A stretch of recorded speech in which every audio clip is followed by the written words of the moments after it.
Hi guys, my name is Katie Mellon. I am a graduate of the master's program. I did the joint bachelor's master's program. So I was at ACP from 2014 to 2019, and I now work at Albany Medical Center in the transplant immunology laboratory.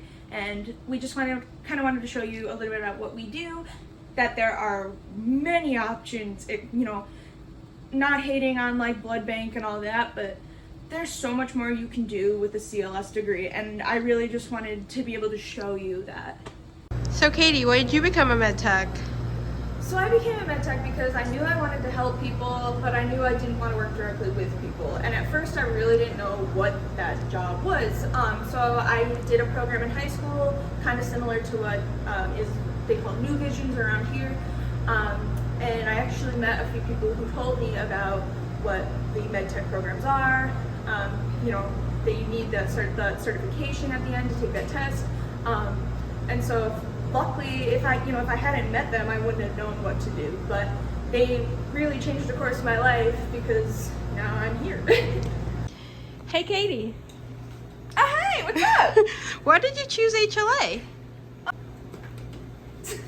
So I chose to be an HLA because I originally started as a generalist, and for me, I was very bored as a generalist. I felt kind of like a glorified engineer where I was constantly like fixing machines and just throwing a tube on a machine, and there was no real like benefit or reward for me to do that. Now in HLA, I get to physically be a part of someone receiving a transplant. I get to physically be a part of literally a life-saving surgery.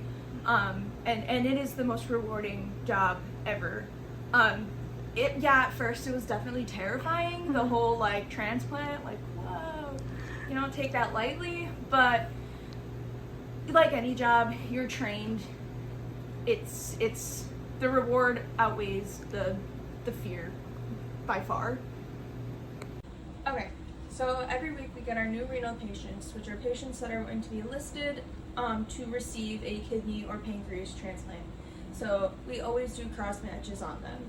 So we either do an auto cross match, which is to self, or if they come in with a donor, we will do the patient sera to donor cell.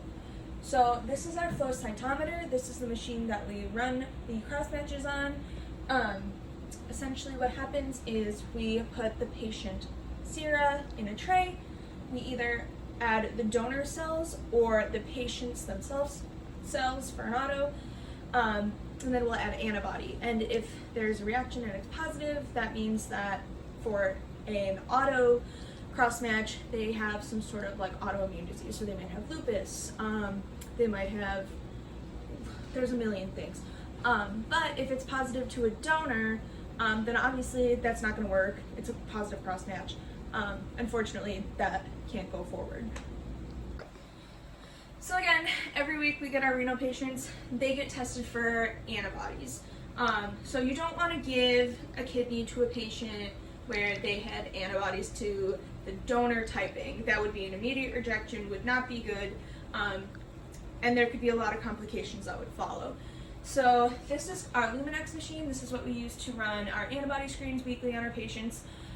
Essentially there's different beads that have antigens on them, and the patient's sera would have antibody in it.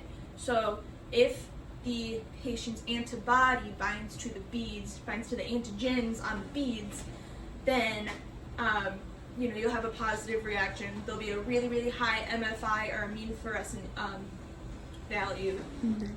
And it's not good. So this is pre-PCR. Every patient that comes through, and we also do diagnostic testing via molecular testing. So patients that come through, we will extract their DNA using our Maxwell here, and then we will, once the DNA is extracted and quantified, we will set up our trays. Now we have three different trays technically. We have saver trays, which are a full HLA typing. We have our class 1 trays, which is just your HLA A, B, and C, which is your class 1 typing, and those look like this. Then we have SSP trays. Now those are more your diagnostic testing, so for your celiac, your B57s. SSP trays tells us your specific allele that you're looking for. So we could run SSP and it could tell us, you know, maybe that this patient could possibly be a B5701, 5702, or 5703. I don't know. But we have trays to tell us what that specific allele is. And those look like this. Cool. So from pre-PCR, we'll come, this is post-PCR. So we take our amplified product that we plated in pre-PCR in the hood to keep it as clean as, and you know, the sample as clean as possible. We take the Saber and the ABC trays that I showed you, we put them in this machine, and this is called our Quant Studio. This is what runs the PCR and gives us the typing. So if we set up an SSP tray, this is what we use, and this is old as dirt. It's about as old as I am, which is not that old. It's old. But so these only amplify. Unfortunately, we're working on getting next generation sequencing. It hasn't been approved by the state yet. We're working on it.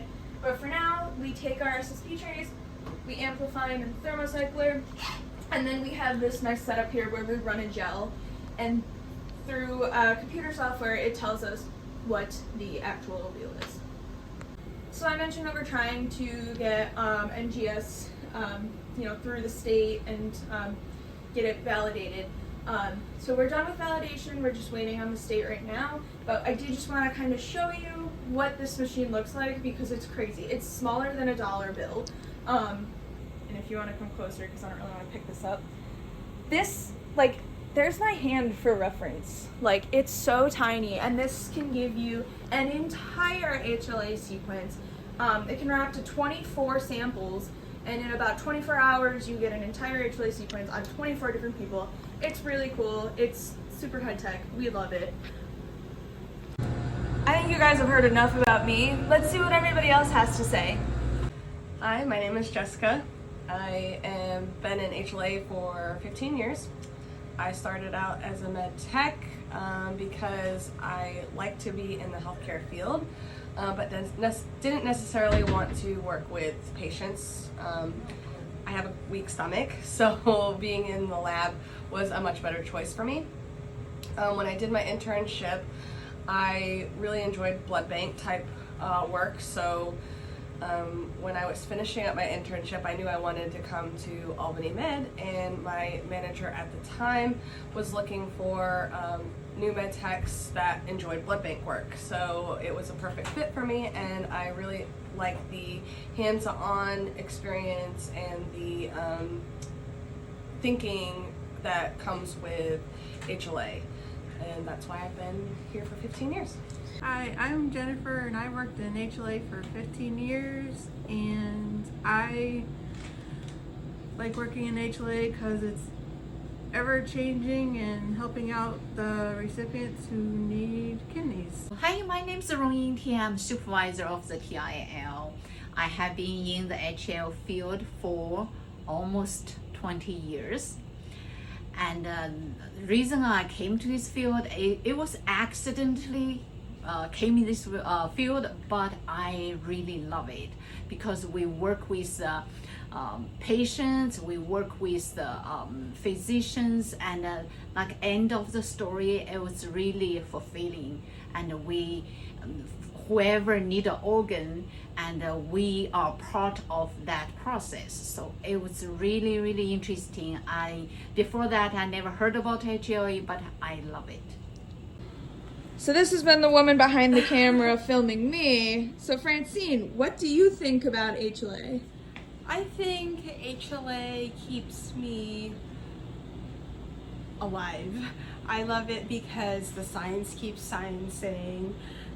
I keep learning every day, and I thought I was scared because when I learned about Main Lab, I loved it, but then I thought that it was confining in the sense that I thought that was it. with HLA, we keep discovering new alleles, we keep finding new instruments to validate, and we keep making patient care more updated and with the times. And like Haiti said, we are physically a part of something that changes people's lives. And at the end of the day, that's what gets me up in the morning.